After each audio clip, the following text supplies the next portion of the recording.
You ever grow up in a house where one kid could do no wrong, and the other might as well have been a tax deduction?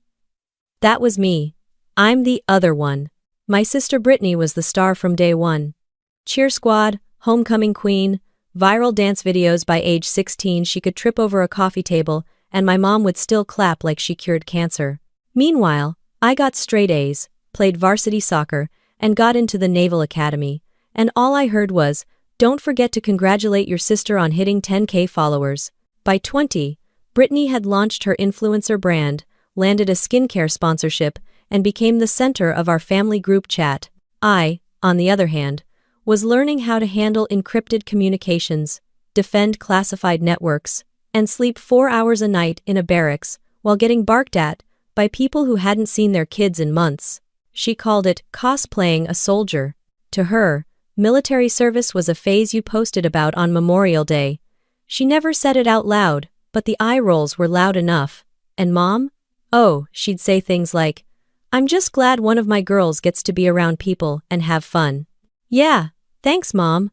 Nothing screams fun like cyber threat simulations at 3 in the morning. Still, I didn't push back. In my line of work, silence is safer than explanation. You don't go around telling people you have access to systems they can't spell. You just show up, do the job, and let the politicians argue on cable news. So I stayed quiet. For years.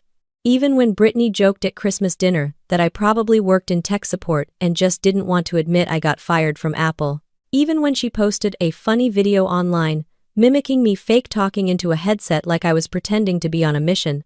Even when my own mother liked it. You'd think that would get under my skin. It didn't. What got to me was the fact that none of them ever asked. Not once. Not, "What do you really do, Ava?" Not, "How are you handling the pressure, people A?" Not even, "Are you safe?" I didn't want a parade, I just wanted basic human decency. But instead, I got silence until Brittany's engagement announcement popped into the family group text like a grenade. "We're celebrating next month at Mom's. Everyone better be there. No invite, no question. No, can you make it?" Just a demand and a glittery Canva graphic. I wasn't planning to go. Not just because I didn't want to, but because I was scheduled for a high-level on-call duty shift during that exact weekend. We were tracking a developing threat, an app that had gone viral overseas, marketed as a photo filter tool, but in reality, a backdoor Trojan built to map out satellite relay infrastructure in North America. Not exactly something you could unplug and walk away from. But then Mom called. And called again. Left voicemails, saying how it would mean a lot to the family, and how Brittany was trying to include me more. She even offered to set up a little space at the party where I could plug in and do my little computer work. She said little 3 times. My work defends the country from foreign attacks, but sure, little. Still, something in her voice. I don't know. Maybe I was tired. Maybe I wanted to believe she was trying. Maybe I missed being part of something normal. So, I said yes. I cleared the shift with command, got remote approval to monitor the situation from my secure access laptop, and packed my uniform in a duffel bag I wouldn't unpack once. The second I pulled into that driveway, I knew I'd made a mistake. Brittany was waiting in the doorway with her fiancé shirtless, holding a protein shake, like a Calvin Klein ad audition gone wrong. She squealed, fake hugged me, then turned to him and said, "She's in the military, like, real military, not like Coast Guard." Then she laughed like it was the joke of the century. If you've ever been the quiet one in a loud family, or the serious one among people who think everything's content, go ahead and comment below. I'm sure you've got stories too. And if you want more no BS breakdowns like this one, hit that subscribe button. It's free, and it annoys all the right people. I hadn't even put my bag down before Brittany asked if I brought my nerd gear and whether I'd be hacking any satellites during dinner. I played it off. Said I might just bring down a few countries before dessert. She laughed. Mom didn't. That night, I connected to the secure line, checked logs, flagged anomalies. Our team was still watching the app's activity spike in U.S. cities. The threat hadn't passed. But as far as my family was concerned, I was just catching up on emails. Brittany was showing off the seating chart. Mom was reminding everyone that Brittany had designed it herself. They were both holding wine glasses the size of fish bowls. That's when I saw the first real-time ping. Not just a data packet, not a simulation. A real infiltration attempt. Origin: spoofed IP in Eastern Europe. Target: uplink relays in Colorado. Vector: the app Britney's brand had just partnered with. My stomach dropped. And then I heard her laugh. Again. From the kitchen. She was mocking me again, telling her friends I was probably playing Call of Duty and pretending to save the world. I looked down at my laptop. No, Britney. I wasn't pretending. I didn't close the laptop. I minimized the threat window and locked the screen with a thumbprint scan. From the hallway, I could still hear Britney talking like she was auditioning for her own reality show. Everything had an audience. Every moment had a filter. And for someone who supposedly lived in the now, she spent an awful lot of time recording it. The guest room Mom gave me hadn't changed much since I was 17. Same pink wallpaper, same twin bed, same sad little desk. No one had bothered to update it. It was like the house had frozen in time the day I left for the academy, like they were just waiting for me to come back and start over as if I'd never left. I set up my equipment on that desk, my secure laptop, comms receiver, external shielding case, and 2 small routers that looked like they'd been pulled from a spy movie. If Britney saw them, she'd probably ask if I was about to live stream. What she didn't know is that I was plugged directly into a clothesline Pentagon subnetwork. What she thought was playing soldier was active duty. I had permission to be remote. But remote didn't mean relaxed. There was no vacation in cyber warfare. There were windows of vulnerability. And that app Britney's brand had just promoted? Yeah, it had gone from suspicious to dangerous in under 30 minutes. Cyber Command's feed showed the malware cloaking itself behind user traffic, hiding in viral trends and beauty filters. It didn't just steal data, it mapped keystroke patterns, encrypted relay positions, and geolocation metadata. This wasn't phishing. It was tactical mapping. And Britney's name was now part of the blast radius. She didn't know it. Neither did Mom. They were in the living room, popping Prosecco and rearranging throw pillows. It was like they were hosting an Instagram shoot instead of an engagement dinner. I could hear Britney laughing about her wedding mood board and making passive digs like, well, if Ava even comes to the wedding, I'm sure she'll wear combat boots to the rehearsal. I didn't take the bait. I wasn't going to fight someone who thought TikTok trends were a personality, but part of me felt it, the friction. The sense that no matter how far I'd come, to them, I was still the odd one out. The one who took life too seriously. The one who never learned to have fun. I was tracking a live breach with national security implications, and they were arguing over flower arrangements. And then came the knock on the door. Not a polite tap. A full knuckle, open hand pound. Are you even gonna pretend to hang out with your family? Or is this just one of your secret spy weekends? Britney's voice, nasal and loud, came through the door like she owned the place. I didn't answer. She opened it anyway. There she was. Tank top, lashes done, phone in one hand, wine in the other. She didn't even look at the gear on my desk, just at me. You're not even dressed for dinner, she said. And what's all this? She motioned toward my laptop and routers, like I was setting up a bomb. Work, I said. Still pretending, huh? She smirked. God, you're committed to the bit. She stepped inside without asking and walked straight to the window, looking out over the backyard. Just so you know, Mom wants a family photo before dessert. Try not to wear anything depressing. She left before I could reply. Not that I would've. I sat back down and rechecked the data stream. The malware was evolving, spreading faster through influencer campaigns, targeting follower-heavy accounts. Guess what Britney had just done 3 days ago? Partnered with that exact app for a skin glow filter. Her face was probably already in a training dataset, feeding an enemy's machine learning model. I flagged her account, not for punishment, for containment. That's when my secure line buzzed again. No ringtone, no vibration. Just a low chime, a sound that never meant good news.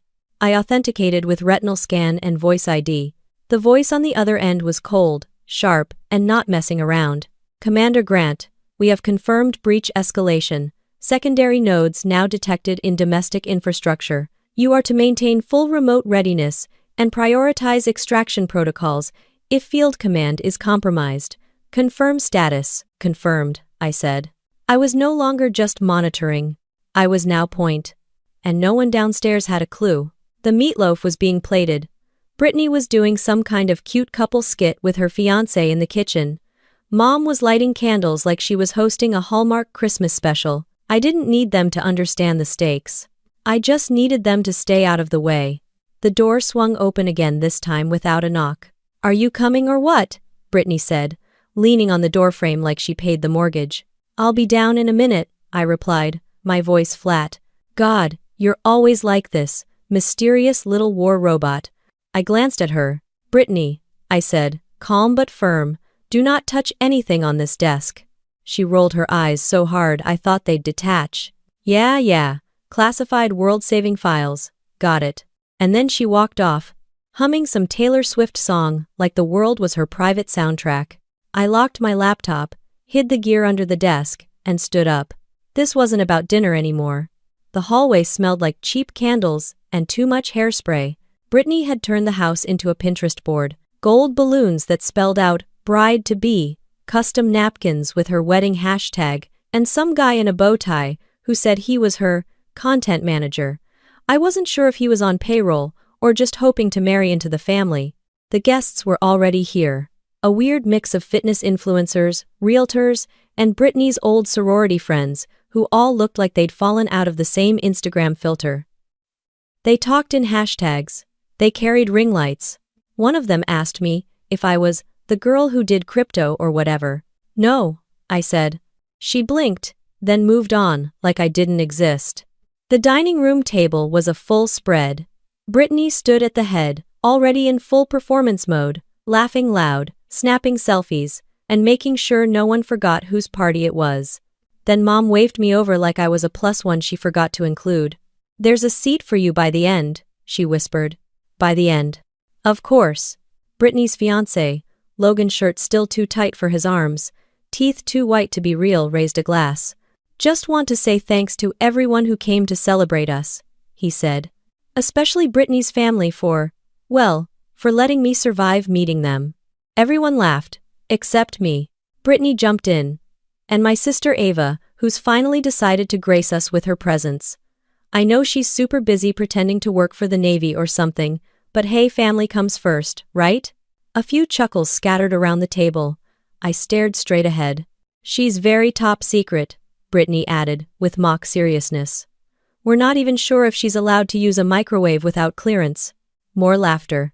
I looked down at my plate. I hadn't even touched my food. My phone buzzed silently in my pocket, 3 short pulses. A pre-programmed alert.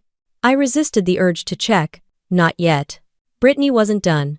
"No, seriously," she said, flipping her hair over one shoulder. "She's like, Homeland Security, or maybe she just Googles a lot. We're still not totally sure." Then she looked right at me. "You ever going to tell us what you actually do, or are you just keeping it vague for the aesthetic?" Everyone turned to me. I wiped my hands on my napkin. "You don't really want to know," I said. She laughed again, fake and high-pitched. "Oh my God, that's such a military thing to say." Someone muttered, "She's probably just a code monkey." I pushed my chair back, not enough to stand, just to breathe. Then I heard it. From the living room. Brittany's voice. But not live. From a speaker. She had pulled up a video. It was me, from last Christmas. Standing outside on the porch, taking a secure call. Brittany had filmed it from inside, without me knowing. She dubbed over it with her own voice. "Yes, this is Captain Boring, requesting backup. I need emotional support, and a better skincare routine." The guests roared. She had waited an entire year to play this. I looked at Mom. She said nothing, just sipped her wine. I stood up. "Bathroom," I said quietly. I stepped away before the silence got too loud. In the hallway, I checked my phone. The alert was valid. Secondary servers compromised. The app's payload was live. Systems were rerouting firewall access to avoid exposure. This was no longer just potential risk. This was real infiltration. I opened the secure app on my phone. It required dual biometric ID, retina scan, fingerprint. Command came through.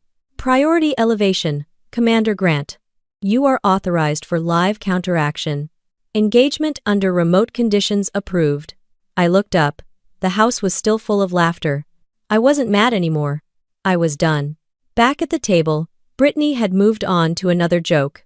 Something about people who act serious, but haven't done anything worth remembering. I slipped back into the room, silent, unnoticed.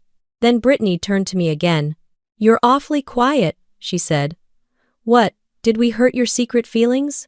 She smirked. I looked right at her. Actually, I was just authorizing a defensive protocol to prevent an enemy cyber attack on U.S. communications infrastructure, I said, calm. But sure, let's talk about my feelings. The room froze. Someone choked on their drink. Brittany's smirk cracked, just slightly. Relax, she said, trying to laugh it off. You're not that important. I didn't reply. I didn't need to. The system I just engaged? It prevented half the eastern seaboard from going dark. But sure, I wasn't important.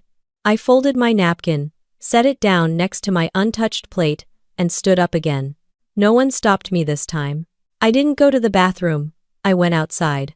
Out the side door, past the trash bins, around the back fence where the noise from the dining room couldn't reach.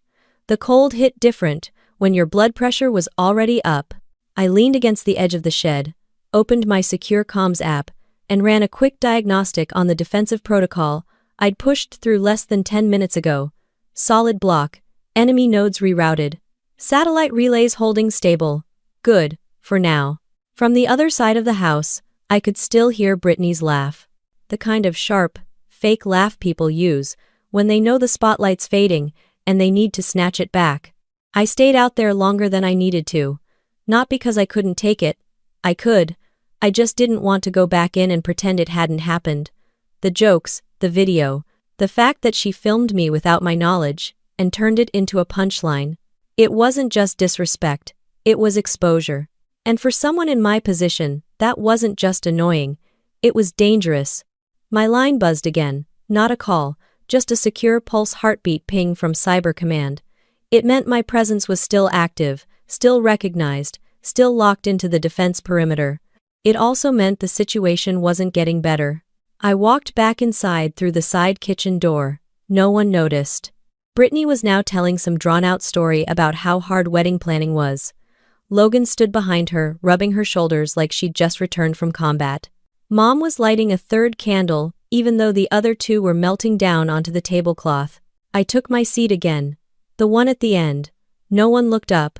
Brittany glanced at me from across the table. Hey, Ava, do Navy people actually go into battle, or are you more like, behind a desk? I met her eyes. It depends, I said.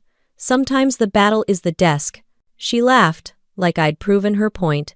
The rest of the table tried to pretend they weren't listening. Then came the turkey. Mom brought it out like it was the climax of the night. Big dramatic entry, perfect golden skin, whole production. Brittany picked up the carving knife like she was about to operate, then handed it to Logan. I don't cut things, she said with a wink. I just make them look good. He flexed his forearms like a guy who thought masculinity lived in the gym. Logan carved. Brittany narrated. Everyone clapped. And I sat there wondering how this was the same table I'd grown up at, the same spot where I used to do homework while Mom watched Jeopardy, the same spot where I told her I got into Annapolis, and she said, "That's nice, but your sister's recital is that same week." The turkey made it around. People served themselves. I didn't eat. I glanced at my phone again. Another alert disguised as a weather update. They were coming faster now. The malware had gone adaptive. It was learning faster than projected. But of course, none of that mattered at this table. What mattered here was how Brittany looked in photos, whether Logan's parents could afford the rehearsal dinner, and how soon Mom could redecorate the living room to look more elevated rustic before the bridal shower. I took a slow breath. Then I heard my name again. Ava, Mom said suddenly. Why don't you tell everyone what it is you actually do? You've never really shared, and I think we'd all love to hear. I looked at her. It wasn't curiosity in her eyes. It was the same expression she always wore when trying to smooth things over, when pretending like family drama could be edited out of the scene if she just forced enough smiles.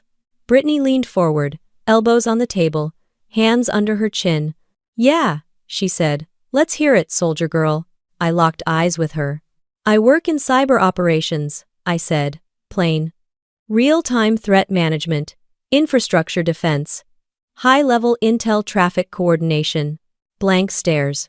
"So, it?" Brittany asked. "No," I replied. "National security." More silence. "You mean like, with passwords?" Someone mumbled. Logan jumped in. "You ever hack stuff? For real?" I didn't answer. There was no point. Brittany laughed again. "Well, whatever it is, I'm sure it's super classified," she said. "Just like your personality." Even Mom chuckled at that one. I looked down at my untouched plate again. Then, up at the lights. 2 flickered. Not enough for concern, but enough to notice. Electrical irregularity. Just enough to suggest a signal disruption. I reached for my phone again, checked my backup secure channel. More data spiking. Someone was pushing back against the firewall. Not a test, a probe. They were getting smarter. I turned my screen off and slipped the phone into my pocket. "Sorry," I said, pushing my chair back again. "I need to take a call." "Of course you do," Brittany muttered. "Always on some secret mission." I didn't respond. Just stood, walked to the patio door, and stepped outside. And then the secure phone rang. Not buzzed. Not pinged. Rang. That wasn't just Cyber Command. That was higher. I picked up without hesitation. "This is Grant. Authentication Bravo Kilo 9er. Go ahead." And the voice on the other end? It wasn't from the base. It wasn't even from the Pentagon. It was from the White House. My hand didn't shake. My voice didn't crack. There's something that happens when that level of command reaches out directly. You stop being the person you were 5 minutes ago. You stop being the daughter who's too quiet or the sister who never fits in. You become the asset. And assets don't flinch. The voice on the other end was clipped and direct. It didn't waste breath on courtesy. "Commander Grant, this is a direct channel from the National Security Council. You are instructed to initiate emergency tracking on Vector Sierra Echo 7. Confirm immediate status." "Confirmed," I said. "Authorization in progress."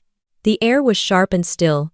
I could hear laughter through the patio door, still faintly echoing from the dining room. I could picture them, Brittany probably doing some story post, Mom adjusting the lighting to make the pie look more holiday perfect. Inside, decorative chaos. Outside, real operational protocol. I moved quickly, one hand still holding the line, the other unlocking the secondary panel on my secure phone.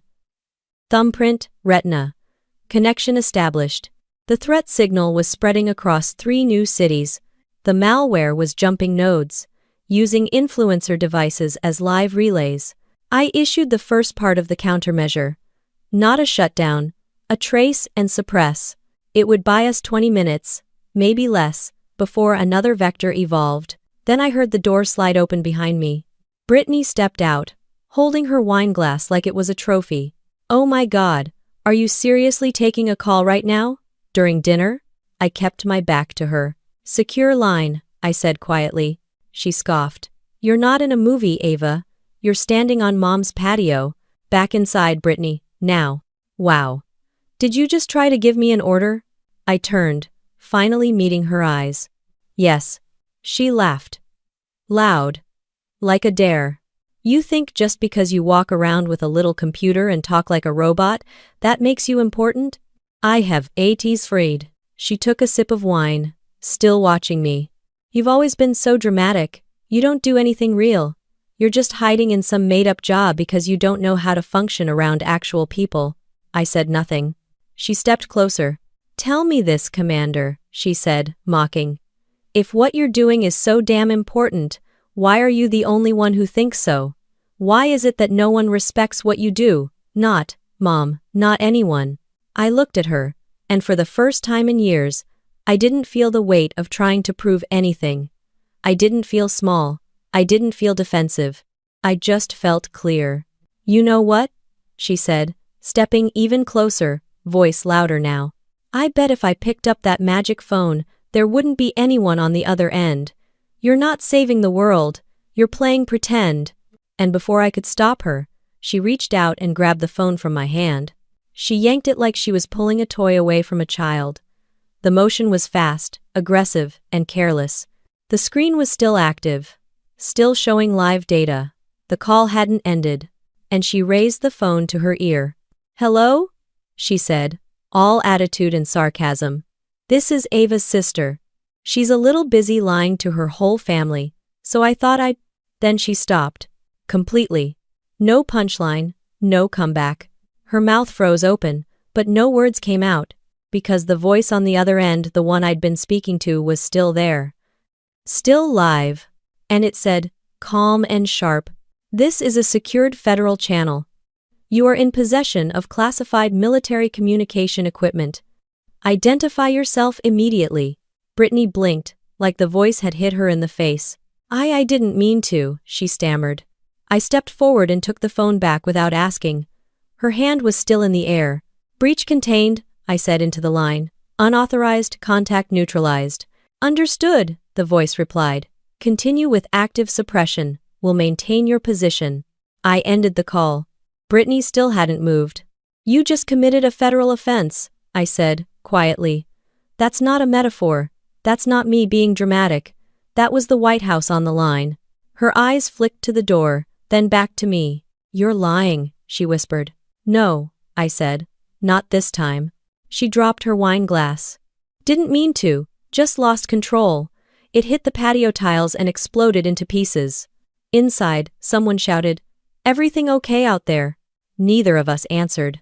Brittany looked like she was waiting to wake up from a dream, like her brain was still searching for a version of reality where she wasn't the villain. I walked past her, opened the sliding door, and stepped back into the house. No one noticed the change in the air, but it had shifted. Permanently.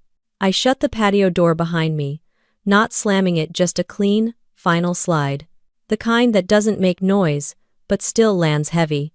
The dining room felt smaller now, like the walls had shifted in while I was outside. Same laughter, same music playing low through a Bluetooth speaker, but the temperature had changed, at least for me.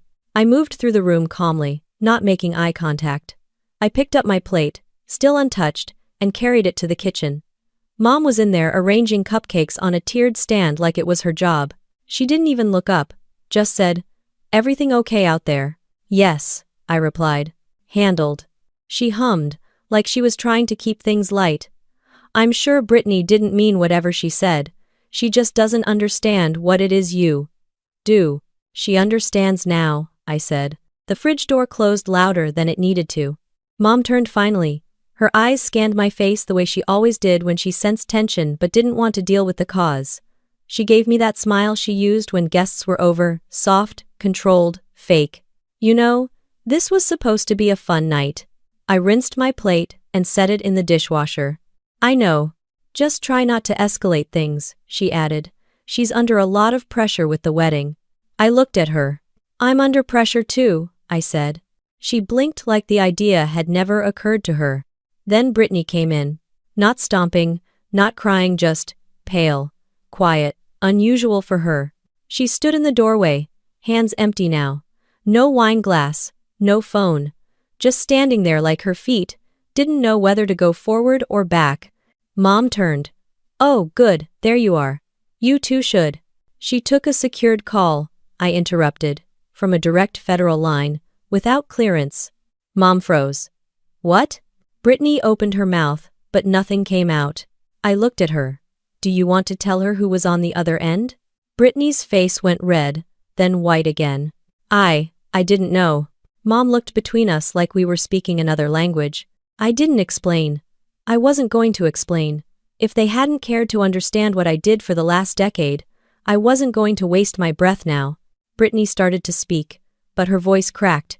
"It didn't seem real. You were always just quiet about it. And you thought that meant it didn't matter?" She didn't answer. Logan walked in then, holding his phone. "Hey babe, everything cool? Your mom said something about..." He stopped when he saw me. Then Brittany. Then the look on both our faces. "Whoa," he said, trying to laugh. "We good?" No one responded. He gave Brittany a weird look. "Are you crying?" "I'm not," she said quickly. "I just need a second." She brushed past him and disappeared down the hallway. Mom chased after her. Logan stood awkwardly in the kitchen, shifting his weight. "So, did I miss something?" I didn't bother answering. He waited a beat, then left too. The room went still. No one else had seen it happen, just us three. And that's all it took. I checked my secure phone. The trace was holding, secondary vectors still active but stalled. I had a 15-minute window before the next protocol needed engagement. I walked back into the dining room. Guests were chatting again, oblivious. Someone had started a game involving celebrity couples. Brittany's content manager was now running things, instructing people to hold up cards, and guess who was more relationship goals. I sat down quietly, picked up a glass of water, took a sip. No one paid me much attention anymore. The tension was there, an undercurrent, but not in the open, just the way I liked it. From across the table, Grandpa Arthur looked at me. I hadn't even noticed him arrive. He was seated in the same armchair he always claimed during holidays, nursing a glass of iced tea, wearing his old beige cardigan, and that expression that always said more than he ever spoke. He didn't ask anything. He just looked at me for a long second, then nodded. Not big, not dramatic, just once. It was the kind of nod that carries weight if you've ever had to give one back in uniform. I gave him one back, almost instinctively. The moment was small, quiet, real. And then, the lights flickered again. Not just one bulb this time. The whole chandelier over the table. The Bluetooth speaker skipped. Music cut out. A few guests laughed. Storm rolling in? But there were no storms in the forecast. My phone pulsed again. A different pattern. High severity trace request. Live escalation approved. Initiate fallback protocol 3C if needed. That wasn't advisory. That was a warning. I reached into my jacket pocket and slid my laptop bag closer. Just in case. Someone across the table made a toast. Glasses clinked. And I sat there, eyes forward, listening. Not to the guests, but to the data feeding into my ear. I didn't move when the chandelier flickered again. This time, the glitch wasn't a power surge. It was rhythmic, 2 short pulses, 1 long. And to anyone else, it looked like bad wiring. But to me, it was a coded signal. The secure phone lit up in my pocket. A single alert on a black screen. Shadow protocol activated. Secure perimeter status compromised. Tertiary response en route. Maintain position. They were sending people, not requests, not analysts. People. Boots on ground type people. I stayed seated. Grandpa Arthur was still watching me from across the room, and I knew from the way his eyes hadn't moved from mine, he'd caught the pattern too. He might have been out of the game for decades, but once you've memorized alert cadence, it never leaves you. I gave a slow nod. He gave a smaller one back, then looked away like nothing had happened. Ava, the sister, might have been invisible, but Commander Grant had just received silent backup from a man who once held rank in a war no one in this house ever asked him about. "Okay, game time's over." Brittany's voice cut through from the hallway. She had reapplied her lipstick and attitude. Whatever had shaken her outside, she was now pretending it hadn't happened. The smirk was back. A little thinner, a little forced, but still there. She took center stage like she always did. Raised a glass, even though hers was still empty. "Let's get real, people," she said, grinning. "This night is about love, commitment, and me, not throwing someone off the guest list for being a party pooper." Everyone laughed. She looked at me. "And yes," she added, "we've all had a little wine, but that's no excuse for pretending we're in a spy thriller, right, Ava?" Scattered chuckles again. I didn't answer. She didn't care. She didn't need a response. The whole room was her camera. Until it wasn't. Because that's when the knock came. Not a polite tap. A knock with weight. Authority. A pattern of 3, pause 2. Grandpa Arthur sat forward. The guests fell quiet. Another knock. Louder this time. Mom looked up from the kitchen, confused. "Is someone expecting a delivery?" "No," I said. I stood up. So did Grandpa. Brittany rolled her eyes. Probably the neighbors. Or Jehovah's Witnesses. Ava, maybe go flash your Navy badge at them. She laughed. Then the door opened. But not by us. By them. 2 agents entered without waiting for permission. Suits, no ties. 1 male, 1 female. No weapons visible, but every muscle in their posture said they didn't need any. A third followed behind, holding up a badge federal issue, shining under the entryway light. Commander Grant? The lead agent said, scanning the room. Yes, I said, stepping forward. Brittany froze. Mom's hand went to her mouth. What's going on? Logan asked, voice cracking slightly. The agent turned toward me. We need your presence confirmed for visual chain verification. We'll be executing a live debrief in a secure location. Your current position has been compromised. Understood, I said. Fallback protocol in play? Already active. Package is inbound. That meant extraction. I was being pulled. Now. Whoa, hold on, Brittany said, stepping forward, arms out. What is this? Some kind of joke? The second agent looked at her briefly, then turned back to me. Is she a known contact? No, I said. She's a civilian with no clearance. Understood. One of the guests tried to take out a phone. The female agent pointed at him without looking. No photos. He put it away fast. The energy in the room had shifted again, this time beyond repair. I picked up my laptop bag, slid it over my shoulder. The gear inside was already running a self-scramble, destroying residual logs and redirecting traces. Mom finally found her voice. Ava, what is happening? I looked at her, not cold, not angry, just done. I told you I had to take a call, I said. That was real? She whispered. Yes. You could have said something. No, I said. I couldn't. Brittany was staring at the agents now, like she was watching a broadcast from another planet. You're actually military, she muttered. Like, really? I didn't answer. She wasn't owed one. Outside, black vehicles lined the curb. Not sirens, not drama, just presence. Enough to shut down an entire block if needed. The lead agent turned to me. We have 10 minutes before extraction. Debrief in transit. Copy, I said. Then I turned back toward the table, toward the room of people who had spent the entire night laughing at a version of me that didn't exist. And I said nothing, because they weren't owed a speech either. Grandpa stood up. He didn't smile. He didn't clap. He just raised a hand slowly, in a crisp salute. And this time, I returned it fully. Straight spine, locked wrist. His eyes crinkled in the corners. I nodded once and walked out. The back of the SUV was quiet, except for the low hum of encrypted comms cycling through the dash. The agent beside me, female, maybe mid-30s, hair in a tight braid, didn't speak unless absolutely necessary. That made 2 of us. We passed block after block of warm-lit houses, lawns still decorated with fake snowmen and string lights. America pretending everything was fine. 10 minutes ago, I was seated at a table pretending with them. Now I was being escorted to an off-site debrief because a viral malware attack had piggybacked on Bluetooth holiday playlists and fitness trackers. The irony wasn't lost on me. Commander, the agent finally said, we'll be arriving at the safe point in 3 minutes.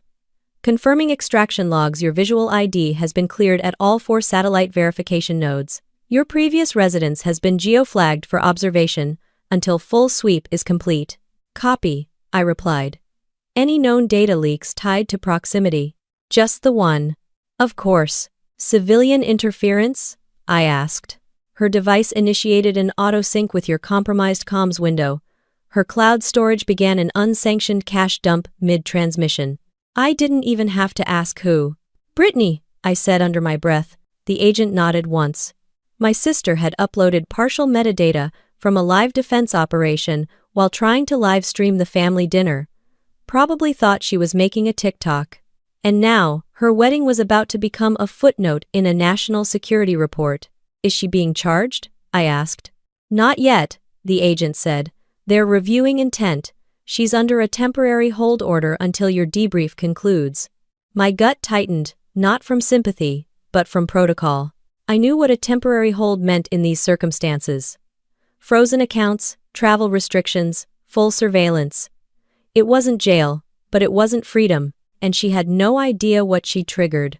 We pulled into an unmarked building behind a strip mall, disguised as a shuttered tax office.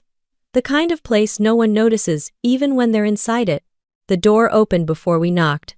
Another agent waved us in. Concrete walls, no windows, red lighting overhead. Every detail screamed transitory command post. I was led into a room with a single table. They didn't cuff me. They didn't need to. One screen was already active, displaying an interactive map of the East Coast grid, laced with red pinpoints, each one a breach attempt. The map pulsed like a live wire.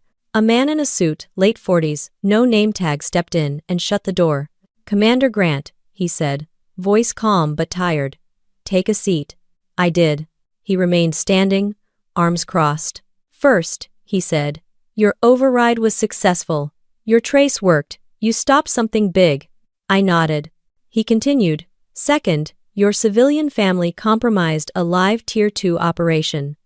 One of them nearly caused a full comms blackout across 3 states. I'm aware," I said. "I need your official statement. Then I need your recommendation, containment or prosecution." I looked up at him. "You want me to decide whether my sister gets charged with a federal crime?" "I want your military opinion," he said. "You are the compromised party. The chain of command respects your judgment. And let's be honest, Commander, we both know that girl didn't trip over a landmine. She walked straight into it with a phone in one hand and a selfie ring in the other." I didn't laugh. Neither did he. I thought about Brittany at the dinner table, so confident that her version of the world was the only one that mattered, that nothing important ever happened unless it was captured and captioned. That silence equaled insignificance. She thought the uniform was just dress up. She thought top secret was just a punchline. And she thought mocking me was harmless. I looked at the screen again. One of the red pinpoints blinked out, cleared, safe, because of me. I leaned forward, elbows on the table. "My official recommendation," I said, "is containment only, no prosecution." He raised an eyebrow. "Explain." "She's not malicious," I said. "She's just careless, and reckless, and used to thinking no one's watching. The hold order is enough. Let her live in that uncertainty for a while. That's worse than any sentence." He didn't smile, but he understood. He pressed a button on the tablet in front of him.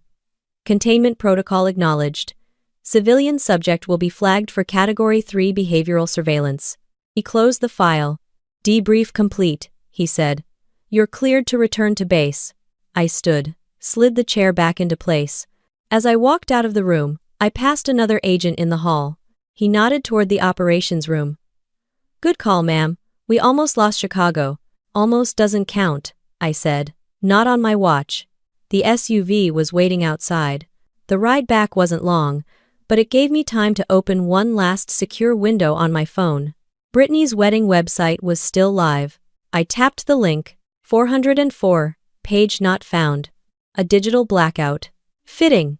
The next morning, I was back at the base 0 dark 30, full uniform, boots hitting the concrete like nothing ever happened. The night before was already buried beneath layers of encryption and incident reports.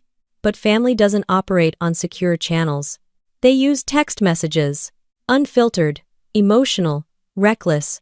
By the time I cleared my desk and refilled my coffee, I had 11 unread messages from Mom, 2 missed calls, 1 voicemail, all sent between 3 and 5 a.m. when panic and guilt start fighting for the same oxygen. The first message read, "Ava, what did you do?" Then, "Your sister is being treated like a criminal." Followed by, "Fix this, please, before the neighbors find out." Not a word about the malware, or the breach, or the classified line Brittany intercepted, just concern over embarrassment. Typical. I deleted the voicemail before listening to it. I didn't need to hear Mom cry and spin the story to make Brittany the victim. That had been her talent my entire life, turning the spotlight away from accountability and onto appearances. Growing up, if Brittany lit the curtain on fire, I was blamed for opening the window. The 12th message came through while I was walking into the secure control room. This one was different. From Brittany. Just 2 words. "I'm sorry." No punctuation. No explanation. Just that. I stared at it for a second longer than I meant to. Not because I believed it, but because it was the first time she hadn't added a laughing emoji or a sarcastic one-liner. But I didn't reply. Commander Grant doesn't answer civilian texts during active operations, especially not from her biggest security liability. At exactly 0900 hours, my commanding officer called me in. He didn't waste time. "You handled yourself well," he said, tapping a report on his desk. "Cleanest civilian containment we've had all year. Intel confirms your call prevented 3 satellite overrides." I nodded. "Thank you, sir." He flipped the page. "There's a press inquiry from a news outlet in D.C. Apparently, someone leaked that a cyber defense incident occurred in a residential neighborhood." I didn't flinch. "We've scrubbed all evidence. Local law enforcement was rerouted. No footage escaped the block." He nodded. "Good. But keep an eye on your family." "I always do." He paused. "Ava," he said, tone shifting slightly. "You did the right thing, and not just in protocol, in restraint. Most officers would have let her burn." "I didn't want revenge," I said. "I just wanted her to understand, I'm not invisible." He gave a small smile. "She does now." Back at my station, the feed was clean. No new threats, no anomalies, just silent data crawling across the screen like a well-behaved ocean. It wouldn't last, of course. It never does. But for a moment, the world was stable, until the phone rang again. Not the secure one. My personal cell. Caller ID, Carol Mom. I let it ring twice. Then I picked up. She didn't say hello. She went straight into it. "Ava, I know you think you're helping, but you're tearing this family apart." I didn't answer. She didn't mean to do anything dangerous. She didn't know. "One. She grabbed a federal device," I said calmly. "During a live operation." "She thought you were lying," Mom snapped. "She thought you were trying to make her look stupid." "I wasn't trying to do anything," I said. "She did that all on her own." Mom's voice cracked. "The wedding's cancelled. Her fiancé's family is humiliated. You could have handled this quietly." I stared at the wall. White, blank, like her version of reality. "You mean privately," I said. "So no one would find out how reckless she is." "She's your sister," Mom said, almost begging now. "Don't let this be permanent.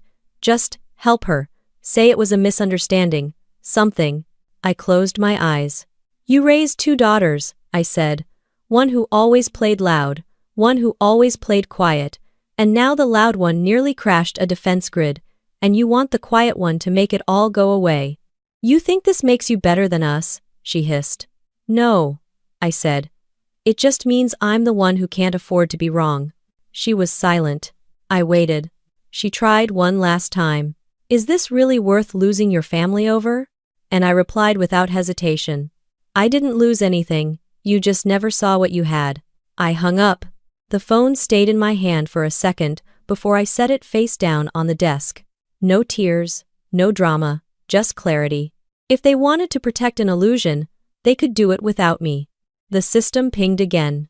New alert. Foreign trace detected. Baltic region. Back to work. The following Sunday, I sat in the back pew of an empty chapel on base. No service, no music, just silence. And not the cold, hollow silence that creeps in when a family implodes, but the steady, warm kind that only military chapels know. The kind that holds its breath for those who carry things too big for words. That silence was cut by the faint click of heels on tile. I didn't need to turn around. "Hi," Brittany said, her voice smaller than I'd ever heard it. She stood there like a civilian, stepping onto a classified zone, unsure where she was allowed to walk, unsure what rules even applied anymore. "I shouldn't have come here," she said. "They didn't even want to let me on base. I had to sign something." I kept my eyes forward, hands folded. She sat in the pew behind me, not beside, not across. Like even she understood she'd forfeited certain proximity. For a moment, nothing. Then, they froze my accounts. Still, I said nothing. I tried to post a photo yesterday, and the app just shut down, like it didn't exist. My sponsors dropped me. I didn't even do anything criminal. I finally turned slightly. You uploaded partial metadata from a live national security operation to a third-party cloud while intercepting a federal line. She blinked. I didn't know it was real, she said again. I faced forward again. That's the problem. She exhaled sharply. You don't have to keep punishing me. I'm not, I said. The consequences just finally caught up. I said I was sorry. I don't think you even understand what you're sorry for. Silence again. Then she said the thing she always says when logic fails her. Mom thinks you should forgive me. I let that hang in the air. Because of course, Mom thinks that. Of course she wants the clean ending. The photo op. The manufactured piece. She said we shouldn't let one mistake ruin the family, Brittany added. One mistake? I repeated, voice even. You mean the years of undermining me, mocking everything I do, making sure I was the family punchline? Or do you mean the felony? Brittany flinched. That night wasn't about you, she snapped, just for a second. It was supposed to be about me and Logan. You made that clear, I said. Right up until the moment you nearly took down communications across the eastern seaboard. She looked down. I could see her hands trembling in her lap. No longer manicured, no longer camera-ready, just raw. I didn't mean for it to go that far, she whispered. Most disasters don't start with intention, I said. They start with arrogance, then denial, then a refusal to take responsibility. I came to say thank you, she said. They told me you're the reason I wasn't prosecuted. That was true. She didn't need to know how close she'd come to getting flagged on a no-fly list, or how long her name would stay buried in the NSA's risk database. I didn't say anything. I guess I just thought you made up this whole military thing, she added, voice cracking. You never talked about it, you never bragged. That's because it wasn't about me, I said. It was about keeping people safe, even people who didn't believe I mattered. It's not about. Her shoulders slumped. She wasn't here to fight. Not this time. And I wasn't here to break her. But I also wasn't going to be the one to stitch the illusion back together.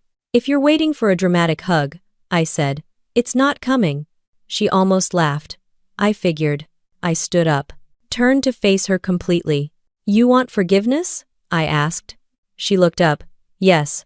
Then do something different with your life, I said. Don't just post about lessons. Learn one. And don't apologize to me.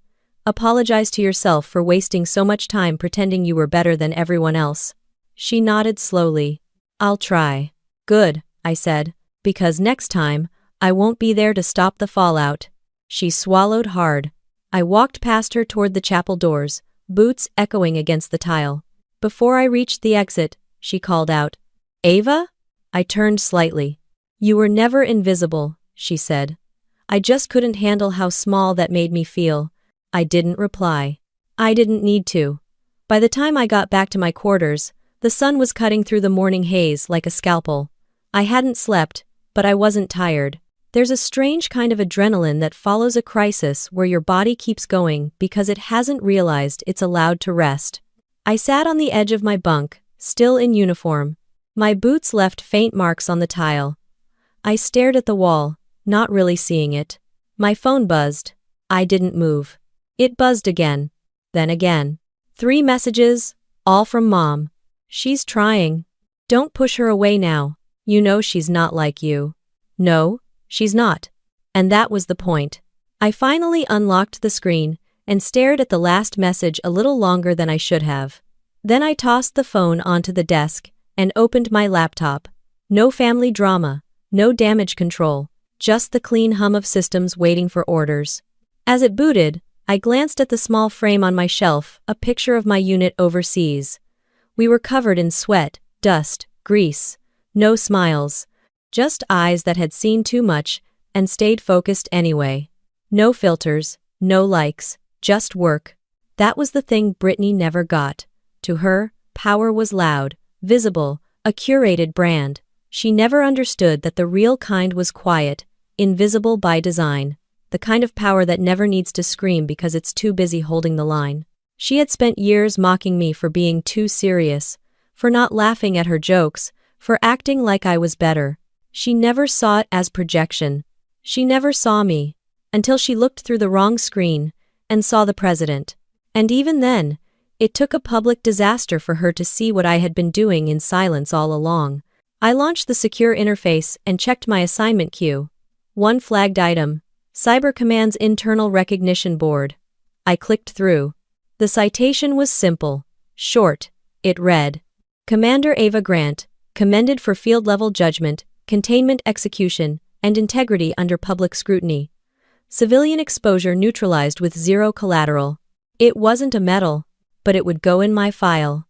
I leaned back in the chair and let out a breath I hadn't realized I'd been holding for hours. A knock on the door snapped me out of it. Not protocol, not emergency, just human. I opened the door. It was Lieutenant Samir, my second in command. He held 2 coffees and looked like he hadn't slept either. "Morning, ma'am," he said, handing me one. I took it. "Appreciate it." "You missed a good one," he said, smirking faintly. "Someone tried to breach our West node using an AI-generated dating profile." I raised a brow. "Effective?" He shrugged. "Almost got through." I chuckled. "Just once." He stepped inside. "So, is it true?" "What? That your sister almost live-streamed DEF CON protocols to her wedding guests?" I gave him a look. He grinned. Okay, I'll shut up." He set his coffee down and slid into the chair across from me. "You okay?" he asked, softer now. I paused. "I don't know," I said honestly. "Want to talk about it?" "No." He nodded, not offended. We sat in silence for a bit. 2 officers, 1 desk, 1,000 things unsaid. Then he said, "My brother once hacked into my training sim, just to prove I wasn't that special." He almost triggered a base-wide lockdown. I looked at him. "What happened?" "I made him fix it. Every line of code. Took him 3 days." "That all?" "No," he said. "I told my parents if they ever asked me to apologize for embarrassing him again, I'd transfer to Alaska." We both laughed, and this time it didn't feel forced. He stood to leave. "Whatever you're carrying," he said, "you don't have to carry it alone." I nodded. He left. I closed the door, sat back down, and opened Brittany's final text again. "I'm sorry." No hashtags. No tags, no followers. Maybe it was real. Or maybe it was just fear. Either way, it was more than she'd given before. She once told me I was too cold. That my job had made me robotic. But the truth is, I feel everything. I just don't leak it. Because when you're in the room where decisions are made, emotions don't get a vote, only outcomes do. And this time, the outcome was her freedom. Even if she never understood what it cost. 2 months later, I received a package that had no business arriving on a military base. No return address. Just a soft pink box wrapped in silver ribbon. The kind of thing that usually came with glitter or guilt. The guards had already screened it. No threats. No devices. No tracking bugs. Just a handwritten card on top. "Thought you might want this back, B." Inside the box was my old college sweatshirt, navy blue, cracked lettering across the front. She had borrowed it back when we still talked. Back when I still believed she respected me, even just a little. It smelled like a scented candle store, and self-pity. I folded the hoodie once, slid the card into my drawer, and threw the box away. That was her version of closure. Mine looked different. Because the following day, I stood on the platform of the Pentagon's central atrium, dressed in formal whites, 3 stars on my collar, my nameplate shining under overhead light. I wasn't speaking. I wasn't presenting. I was being introduced. The citation was brief, but heavy. For exemplary leadership, operational precision, and continued excellence in the field of national cyber defense, Commander Ava Grant is hereby elevated to Vice Admiral, United States Navy. Applause broke like thunder. Not from civilians. Not from influencers. From people who knew what it took to survive in the rooms where silence saves lives. My mother wasn't there. Brittany certainly wasn't there. But my unit was. Grandpa Arthur had sent a typed note from his retirement home. It was 2 lines long. Proud doesn't begin to cover it. Salute earned. Never needed permission. After the ceremony, I returned to my office, high above D.C. The skyline reflecting off the glass, like a quiet reminder that everything below still moved, because we kept it moving. There was one final thing waiting on my desk. A letter. This one wasn't pink. No glitter. Just a white envelope, handwritten, slanted cursive. I opened it. Dear Ava. They told me I could write. They said it wouldn't go through unless you cleared it. So if you're reading this, I guess you did. I wanted to say thank you. Not the fake kind, the real kind. I know what you did. I know how bad it could have gotten. I know I nearly broke everything. I keep thinking about that night.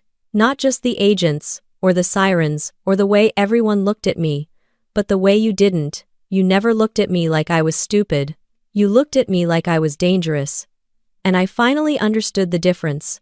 You didn't ruin my wedding. You saved me from making it worse. I'm not asking to be part of your life again. I don't deserve that. I just wanted you to know I see you now. Not the job, not the uniform, you. I used to laugh at your rank because I thought it made you cold. But now I know. You had to be strong because no one else around you ever was, especially me. Take care of yourself, Admiral. Brittany. I read it once. Then once more. I didn't smile. I didn't cry. But I did sit still long enough for the silence to say what no one else could. This wasn't reconciliation. This was recognition. And that was enough. I placed the letter in the drawer with the card. I opened my laptop. Security layers unfolded like a vault. The world hadn't stopped turning just because mine had settled. A new ping blinked on the feed. Potential threat origin, South China Sea. Preliminary analysis, spoofed communication intercept. Risk level, orange. I began typing commands, already shifting into posture. No camera crews. No applause. No sister around to interrupt. Just the same job, done right. Because in this world, redemption is personal. But service is silent. If you've ever been underestimated, disrespected, or dismissed by your own family, you're not alone. This story's for every woman serving in uniform, doing her job without applause, especially when it comes to military life, family drama, and revenge that doesn't need fireworks to leave a mark. If you felt that, subscribe now for more real, raw stories that finally say what others won't.